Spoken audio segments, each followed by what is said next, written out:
Nouveau direct, Kerfil, Johan, Rodolphe, Johan, bonjour. Fred, bonjour.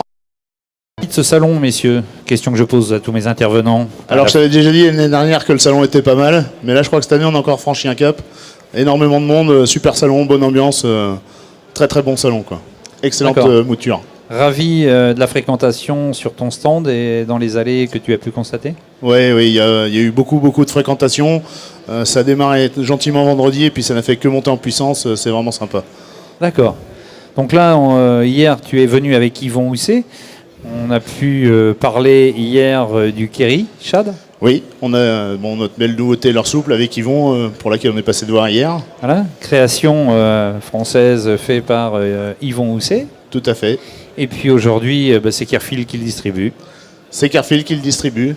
D'accord, de taille, quelques coloris. Je vous conseille d'aller les voir sur le stand Kerfil, ou tout simplement vous pouvez revisionner les vidéos d'hier. Les vidéos d'hier, tout à fait. Aujourd'hui, on va parler d'autre chose, puisque chez Kerfil, l'éventail est large.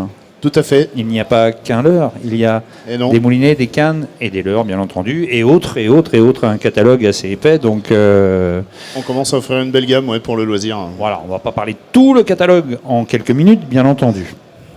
En revanche, il y a un deuxième leurre qui fait partie de la nouveauté 2019 chez Kerfil, qui est, Johan, le Flamingos, donc je vais le montrer en gros plan, et puis tu vas m'en donner quelques spécificités. Là, je vais le tenir comme ça. Très bien. Et puis la caméra va le zoomer. Une fois qu'il sera zoomé, voilà zoomé, tu vas pouvoir décrire les spécificités de ce petit leurre.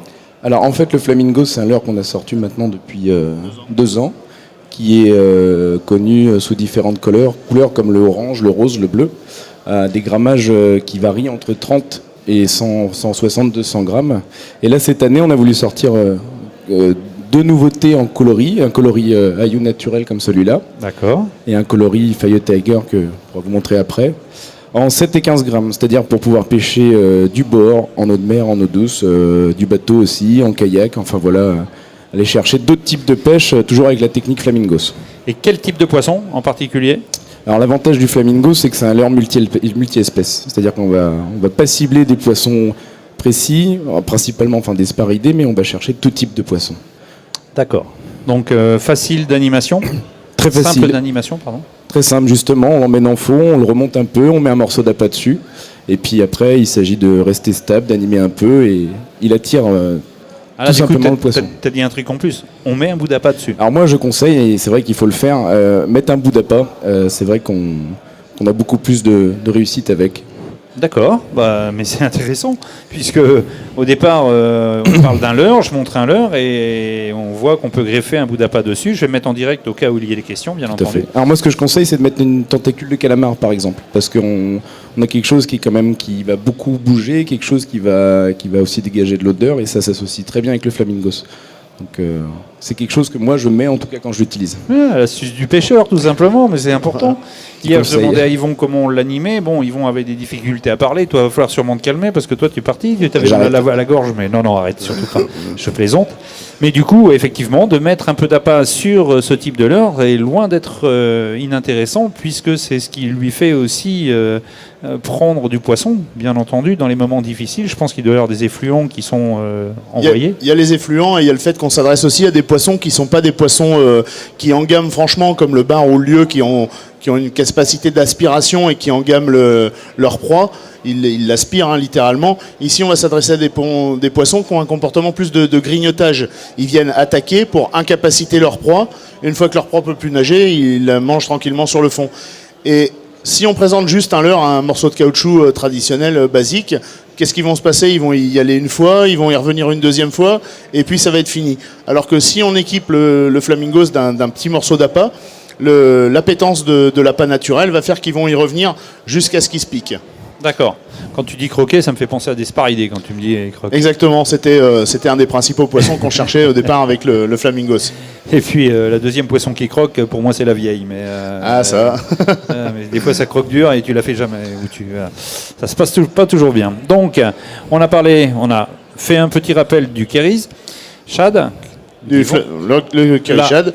On est passé au Flamingo, la deuxième nouveauté, enfin de l'année, même si ça fait 2 ans, tu m'as dit, je savais pas, je crois que c'était une nouveauté 2019. Le petit grammage est en nouveauté 2019. Voilà. 7 grammes. 7 et 15 grammes. 7-15 grammes, nouveauté 2019. Important. Ce qui voulait dire qu'avant, il était en 30 jusqu'à 200 grammes. D'accord. On était vraiment sur les pêches, sur des pêches profondes. Alors, on a eu beaucoup de demandes sur les petits grammages. Là, on cherche à répondre à un besoin nouveau sur d'autres pêches, des types de pêche du bord. On peut l'utiliser un peu à la volée aussi. Moi, je l'ai utilisé en eau douce. J'ai fait de la perche avec. J'ai pas eu le temps de l'essayer, mais je pense que la version 15 grammes en vertical, en flotte, ça doit être redoutablement efficace. Il faut que je prenne le temps de m'y mettre. Et on a abordé un autre type de pêche avec les 2 petits grammages. Le point qui est important sur le Flamingos, c'est qu'il est fait pour prospecter la zone qui nous intéresse, les poissons de fond. C'est des poissons qui vont se nourrir sur le fond ou au plus près des roches. D'accord. Autant au leurre, je vais pêcher toujours avec le leurre le plus léger possible. Autant quand j'utilise le Flamingos, le premier critère que je vais avoir, ça va être de respecter un angle de ligne. Il va falloir que mon angle de ligne soit toujours inférieur à 30 degrés. Pourquoi ? Parce que dès que j'ai un rappel qui va être supérieur à 30 degrés, ma ligne, avec l'entraînement de l'eau, va créer de la portance et mon leurre va sortir de la zone d'intérêt des poissons que je cible. C'est-à-dire la zone vraiment la plus proche du fond. Et là, sur le Flamingos, il est important des fois pêcher très lourd. C'est pour ça que je voyais que tu étais un peu étonné quand je t'ai donné le poids qu'elle est de 30 à 200 grammes. Mais le 200 grammes va servir dans des zones à fort courant à pouvoir rester et évoluer le plus près du fond, là où on cible vraiment les poissons qu'on recherche. Ok, bien vu, merci. Alors, on va enchaîner puisque chez Kerfield, où on trouve une gamme de moulinets, large gamme de moulinets, les moulinets de la marque Tikka. Tikka, ce n'est pas d'aujourd'hui. C'est connu, reconnu, c'est fiable. Beaucoup de gens utilisent les moulinets Tikka. Là, vous avez amené 2 moulinets ici. Si je prends le plus petit, que je trouve adorable d'ailleurs, super sympa, non mais vrai. Est-ce que tu utilises, toi, Johan, ces moulinets couramment ? Très couramment même. Moi, j'ai pris en exemple le 2500, le 4000. En fait, ça c'est un nouveau moulinet de chez Tikka, le modèle Tabi. On sort cette année en nouveauté. 3 tailles, 2500, 4000 et un 6000 plus gros. Et ça, c'est ce que je vais utiliser moi le plus fréquemment. Ça pour pêcher en plus léger sur des cannes assez souples, fines et pas très longues. Et ça, c'est quand je vais aller chercher le poisson plus profond, comme du lieu, comme du bar. Voilà. Le plus petit en 2005 pour pêcher avec le petit Flamingos, par exemple. Et celui-ci, quand je vais aller sur épave pêcher le lieu, on voit qu'il y a une manivelle avec une poignée préhensible assez importante d'ailleurs, de manière à pouvoir... Oui. Le Tabi, donc, c'est l'entrée de gamme de la série T. La série T, chez nous, c'est la série du Talisman, qui est le fleuron, qui est le plus connu chez Tikka. Et donc, c'est une version un peu allégée du Talisman, le TG. Et donc, c'est le Tabi. On passe de 14 à 8 roulements, 14 roulements sur le Talisman, à 8 roulements sur le Tabi. On allège quelques points. Et on a un prix qui est inférieur de 30 à 35% au Talisman TG.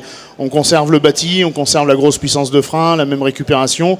On est sur une version entre guillemets éco du Talisman. Mais on est quand même dans la qualité et la robustesse de la série T.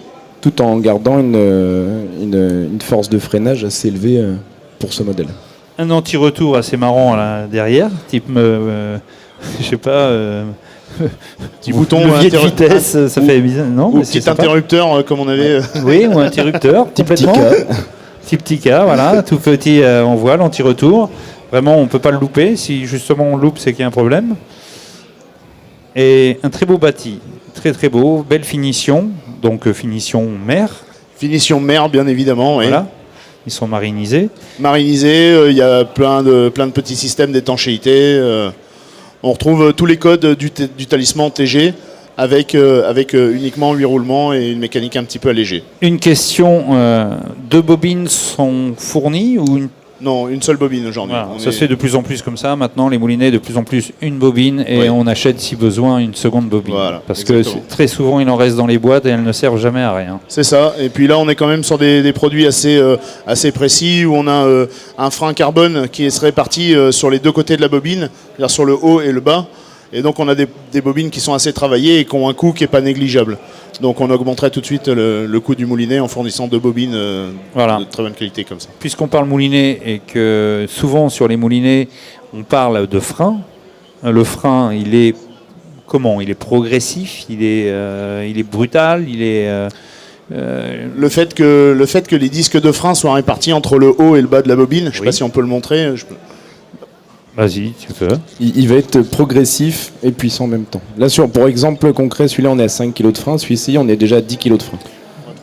D'accord, 10 kg, c'est énorme. C'est-à-dire qu'à l'intérieur de la bobine, on va voir, il y a, voilà, vous voyez, ces fameuses rondelles. Vas-y, tu peux, Rodolphe. Voilà, donc on retrouve les rondelles de frein. On en a à l'intérieur, sur la partie basse de la bobine et en haut. Donc la compression sur les disques de frein se fait sur 2 endroits. Là, Exactement, ce qui donne une bonne progressivité et une fluidité au frein pour être précis. Et une grande puissance également, parce qu'on a 15 kg de frein là, sur le Tabi 4000. Voilà, enfin 15 kg de frein, ça va casser quelque part ou vous partez à l'eau. Pour ceux qui connaissent la puissance de frein, vous mettez un peson éventuellement accroché solidement et vous mettez ce qu'il faut sur la canne et vous allez treuiller et vous allez voir ce que c'est que 15 kg. À 9 kg, on bascule. Voilà. Et... Pêche la carangue avec 9 kg de frein, pas besoin de 9 kg pour aller chercher le bar au lieu. Parce que 15 kg, s'il y a une touche et que vous êtes en tresse et que tout est correctement harnaché, à mon avis, vous faites 2 mètres dans l'eau. Mais enfin bon, j'image, mais c'est très souvent quand j'entends, on dit j'ai mis 15 kg. Soit c'est pas le moulinet, il n'est pas bien réglé, il y a un problème, mais 15 kg, c'est en toute honnêteté, hein, c'est pas possible. C'est une puissance maximale théorique, hein. C'est pas une puissance à utiliser en pêche, bien sûr. Hein. Alors, ce qui est possible, en l'occurrence, on peut avoir des moulinets avec 25 kg, 27 kg de frein, mais là, on a des cannes de trolling, on a des cannes costauds de spinning pour pêcher le thon, et on met ce frein après le rush. Après la touche, tout à fait. Voilà. Donc, c'est pour ça, ça existe quand même. Il ne faut pas dire que ça n'existe pas, mais on ne pêche pas avec 25 kg. C'est une situation bien particulière, oui. Voilà. Chez Kehrfil, nous avons également... Chez Tikka, toujours... Tikka, bon, on est reconnu pour les moulinets, mais Tikka est aussi un fabricant de cannes. Et cette année, on a sorti une canne. Alors, une canne qui est assez polyvalente, avec une action de pointe très très marquée, un sillon très très souple. C'est très très léger, très agréable. Une très jolie qualité de finition. Et moi, cette canne-là, j'ai flashé dessus, c'est pour une utilisation pour les pêches au ténia. C'est une canne qui va sortir un tarif là aux alentours de 109 €. Ça va. Donc on est sur un produit technique à un prix sympa et puis avec une action vraiment très très marquée. Alors je peux inviter les gens qui ne l'ont pas vu encore à venir passer la voir sur le stand, on leur en fera la démonstration. Mais pour toutes les pêches très tactiles comme ça, c'est super intéressant. Ok, donc tu la destines plus pêche ténia, pêche fine. Tout à fait, oui. Voilà. Et elle est donnée pour combien de grammages ? 7,35 grammes. 7,35. Donc une fourchette assez sympa de grammage à utiliser. Hein. Voilà. Qu'on utilise couramment en mer d'ailleurs. 7,30, c'est très très courant. C'est courant et polyvalent. Et polyvalent au-dessus, on utilise, mais en général, quand on part en mer, très très souvent, nous tous, pêcheurs en mer, on emmène 3 cannes. Enfin, très souvent. Ouais. Une canne vraiment fine, légère pour ce qui me concerne, une canne un peu intermédiaire et puis une canne pour les pêches verticales un peu plus forte, quoi. De réserve plus forte au cas où on part un peu plus large ou on peut faire plus fort. C'est souvent. Une canne qui peut remplacer 3 cannes n'existe pas partout, pas encore, de mémoire. Pêcher tout avec la même canne, il y aura une des techniques de pêche qui n'ira pas à mon avis. Une ou des techniques de pêche qui ne fonctionneront pas bien. Moi j'ai cherché une voiture de sport utilitaire, j'ai pas trouvé. Hein. Oh bah ouais. Tu devrais rechercher encore à mon avis. C'est un peu comme la canne à tout faire. Autre canne, autre nouveauté, bon, on n'est plus sur une canne, on est vraiment sur un combo. Parce qu'on a trouvé 2 produits qui étaient vraiment bien adaptés. Pour les pêches verticales fortes, le casting est en train de bien prendre en France. On se rend compte que c'est beaucoup plus efficace sur les pêches verticales. Pourquoi ? Parce qu'en casting, on n'a jamais de rupture dans la tension de la ligne. Donc on est efficace en pêche en permanence, en pêche verticale. Quand on ouvre le pick-up sur un moulinet spinning, on perd le contact avec son leurre. Le leurre descend, mais on n'a pas de réel contact, sauf à tenir le fil à la main, à le brider, mais je trouve pas que ce soit optimal au niveau efficacité. En revanche, en casting, comme on vient contrôler la tension avec le pouce sur la bobine directement, on maîtrise en permanence la tension qu'on applique sur le fil, et ça permet d'être en contact avec son leurre, que ce soit à la descente, à l'animation, tout le temps. On commence à s'y habituer, en France on commence à y venir, et c'est super efficace, quoi. D'accord, là on a une canne monobrin. Une canne monobrin, d'une puissance assez large. On est à 50-250 grammes de puissance. C'est dire, c'est puissant, oui. Oui. On a un montage très très propre avec des anneaux tripates montés sur double ligature. Les finitions sont très propres. On a une canne puissante avec une action assez ronde, assez parabolique. Assez parabolique. D'accord.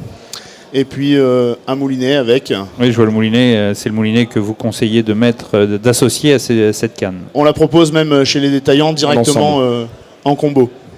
Ah, directement, on remarque comme ça, il n'y a pas d'erreur. Voilà, et souvent. Alors, autant les gens sont à l'aise sur le spinning et ils arrivent à composer leurs ensembles, autant des fois sur le casting, ça peut paraître un peu plus compliqué. C'est clair. Donc, de proposer une solution clé en main, on va dire, c'était une façon de démocratiser un peu le casting. Oui, j'ai même vu d'autres marques passer ici sur ce plateau avec des combos pour justement se faire ce que tu dis, expliquer que ça va avec ça. Voilà. Après, de l'année dernière, je me souviens, tu nous en avais parlé des cannes Prox. Oui, la série Prox. La série Black Eagle. Black Order. Alors celle-ci, tu es content d'en parler, pardon. toi. Black Parce que, à mon avis, tu dois... Ça, je pêche beaucoup avec moi, en effet. Ouais, je t'ai vu réagir immédiatement sur le truc, quoi. Donc, on va le laisser faire, du coup. Hein. Parce que là, t'es parti. Dès qu'il a touché la canne, c'est comme si t'avais touché toi, quoi. C'est presque ça. Ouais, c'est clair. Ouais, dis-nous en plus. La série Black Order, c'est une série de cannes qu'on a sortie l'année dernière, avec, dans un premier temps, 4 cannes. Et là, c'est les 2 nouvelles qui arrivent cette année, avec une canne qui va être plus typée pêche-bord, donc une canne en 2,50 m en 10-50 grammes. Voilà. C'est léger. C'est très léger. En fait, c'est un peu une spécialité, ça, pour Black Order. On a des cannes qui sont très légères. Donc, avec des anneaux Fuji. Voilà, pour vraiment pêche-bord. Et puis, une en casting, qui est la Deep Sea. Et l'autre très marquée sur la pointe, qui va permettre d'être efficace sur le bas de la plage de lancer. Déjà, la pointe, je vois que les anneaux sont très rapprochés à la pointe. C'est ça, pour tenir le fil au plus près de la courbure naturelle de la canne. Et avoir surtout une efficacité au lancer sur le bas de la plage. La pointe va très vite prendre la charge et restituer très vite de l'énergie. Et dès les 10 grammes, elle va être une très bonne lanceuse, quoi. Avec derrière une grosse réserve de puissance. D'accord. Fais voir la casting qui est très jolie. Très très jolie, sympa, light, légère. Et ça me plaît bien, ça. C'est joli. Alors là, on est sur une canne de 2 mètres, typée plutôt aussi pêche slow jigging assez profonde, avec un 50-200 grammes. Voilà. Un blanc très fin également. Tout à fait. Très très fin. Blanc très fin, un grand nombre d'anneaux toujours, pour des actions toujours très marquées. Là, on s'éloigne des actions rondes et très paraboliques. On a une action de pointe très marquée, ce qui est assez rare sur ce type de canne. Pour autant, elle ne va pas s'écraser quand on va être dans le haut de la plage. Elle va rester nerveuse et avec une grosse réserve de puissance derrière. C'est extrêmement agréable à pêcher parce qu'on a vraiment quelque chose de très très léger en main. D'accord. Donc avec une poignée aussi très sensible, où on peut justement avoir toute la sensibilité extrême puisque je vois que c'est ajouré. Tout à fait. De chaque côté de la poignée. Ça, c'est super important. Messieurs, on a fait un petit tour de la gamme Kehrfil, en l'occurrence, avec canne, leurre, moulinet.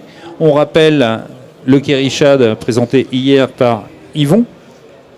Donc là, nous avions le Flamingos. Petit grammage. 2 nouveaux grammages. Donc ça, c'est très très important. 7 et 15 grammes, avec 2 coloris. Les coloris les plus demandés. Parfait. Ah oui, t'as raison. Bon, on peut le faire. On fait un petit coucou à Vincent qui est sur le stand Kehrfil depuis. Tout à fait. Vas-y, remercie-le parce qu'il est sur ton stand. Un grand merci à Vincent qui est avec nous, qui avait passé les 3 jours là avec nous, qui guide sur la rade de Brest. Et il s'est bien spécialisé sur la pêche du pagre. Ouais. Et c'est vrai que nous, toute notre gamme, Flamingos et autres, où on tourne vraiment autour de cette pêche-là, bah, c'est un bon point d'appui pour nous et c'est une bonne référence. Voilà. Ouais. Et Vincent Hautman est là, il est guide de pêche, allez le voir sur le stand Tika. C'est quelqu'un de très brave et compétent. Et forcément, maintenant, il pêche, il a un partenaire de taille avec Kerfil. Tout à fait. C'est super important. Ouais, j'avais dit, on lui fera un petit coucou. Tu as bien fait de le rappeler. Faut le mettre aussi en lumière, Vincent. Allez le voir, vous allez voir, il est très très sympa. Il guide en haut là-bas. Sur la rade de Brest. Sur la rade de Brest.